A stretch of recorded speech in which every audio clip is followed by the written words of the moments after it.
as an aside, I've actually been thinking a lot about Kim today, because the very first time we ever did any public panel for Supernatural, period, was at the Paley Fest during our first season. With Kim. And we had no idea that anyone was even watching the show. And then there was like a crowd like you guys, and we were like, oh my God, people seem to actually watch this thing. And anyway, and so Kim was with us, and so I hope he's with us here now. Do you miss Soulless Sam, or are you glad he's gone? Both. I do miss Soulless Sam. I really, really enjoyed playing Soulless Sam. And if y'all disagree, then... No, wasn't he awesome? Yeah, Totally good. chilling is that, like, we loved what you did with it, by Thanks, the way. man. We really Well, I had great material to work with. But I've not been shy about the fact that I like to play a little bit darker, a little bit disturbed. I've had a wonderful time as Sam, and he's disturbed enough. But I did have a fun time kind of playing with, I guess, what the writers have been playing with, what is a soul, where does it reside, what's its influence on your personality and your decisions. So I had a great time. I'm happy to be back, but I do miss the little guy. And I have to read this question just because it's the best phrasing ever. You know, and we talked a little bit about this backstage, but for the fans, Jensen, do you think that Dean is finally getting back to his usual self now that Sam is all soulful Care Bear again?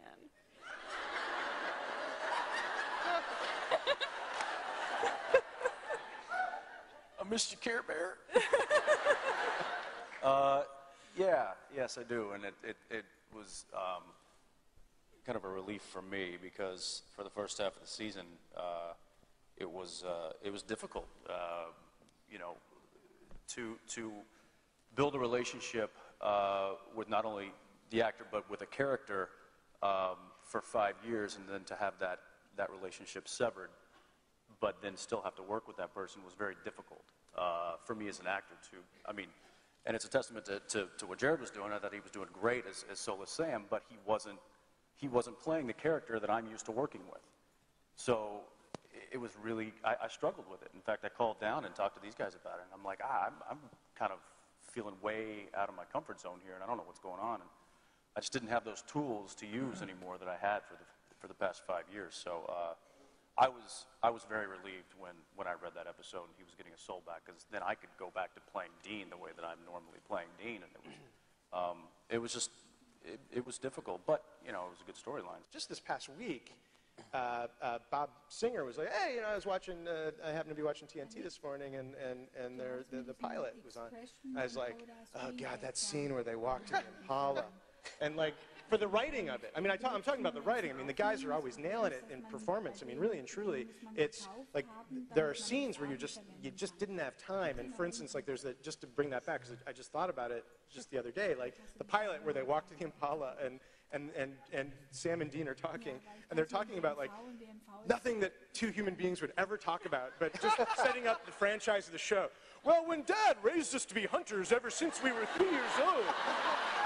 And the other one's like, I know. And the other one's like, and then he always had us fighting after the creature that took Mom, and he never raised us properly. And I always wanted the other one to be like, I know, who are you talking to?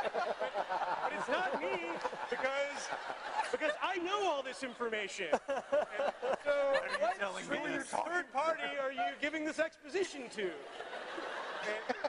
And so anyway, you're never happy with at least on the writing side, with all of it, and like look at it. What if it's 6 years later, and like you can tell, like I'm not over it.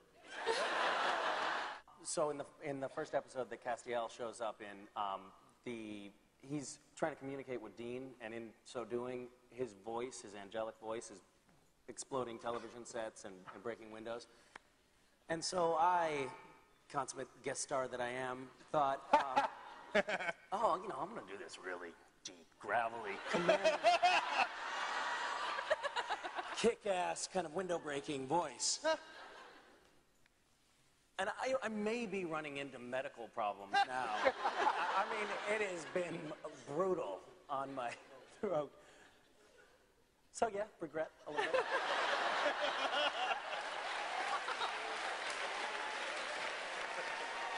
You know, what would be nice is if somehow Castiel like has a tank of helium with him, and then he just talks like I do normally. You know.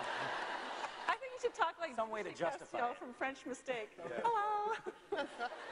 I remember when we filmed that scene too, and he came in, and this was the first time I worked with him, and he went into this voice and this spiel, and after the first take, I turned to our camera department, and I just went, "What is he?"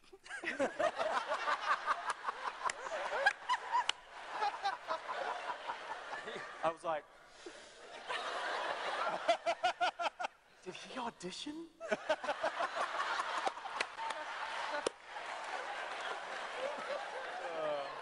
He knows that. I've told him that, and I continue to tell him that all the time. So. He said the same thing to me because I didn't have a scene with him, and I was like, "Hey, how's the new guy?" He's like, Really nice. He's What the hell is he doing on camera? he's strange. Like it was never bad because he's not a bad actor, obviously. He's like he's really strange. And so we'd walk past him, and he's like, "I think he's in character. Look." And were you?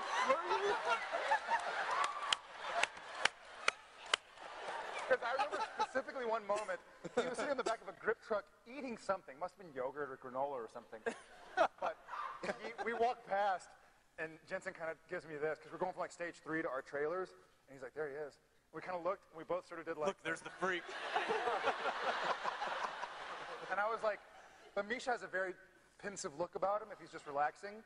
So I was like, yeah, it looks like he's thinking or something. and or on the toilet. Yeah. Or both. But I will say that his consistency in that character has been... His saving grace. It has. And it's really grown on me. Nice job, buddy.